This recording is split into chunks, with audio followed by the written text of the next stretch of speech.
ওম শান্তি ভগৱানৰ অতি মৰমৰ সন্তানসকল এয়া চাওক আজি আমি এটা ৰেচিপি লৈ আপোনালোকৰ সন্মুখলৈ আহিছোঁ আমি পনীৰ কাজু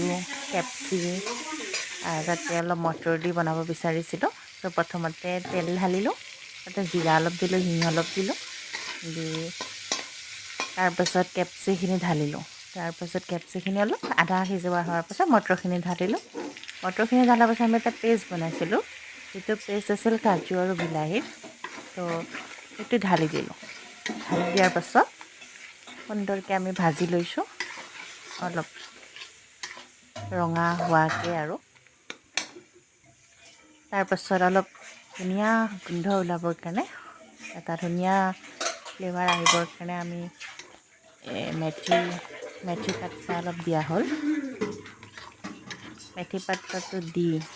ভাজি লাষ্টত আমি পনীৰখিনি দিম পনীৰখিনি ভাজি ল'ব পাৰে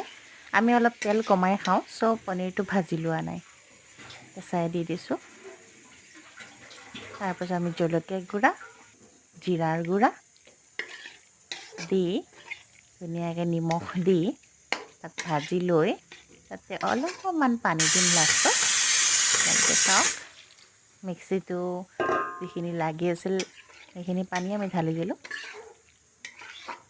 তাৰপাছত ভাজি ধুনীয়া বনি গ'ল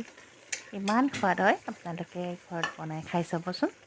আৰু যদি ভাল লাগে ভিডিঅ'টো শ্বেয়াৰ কৰিব ওম শান্তি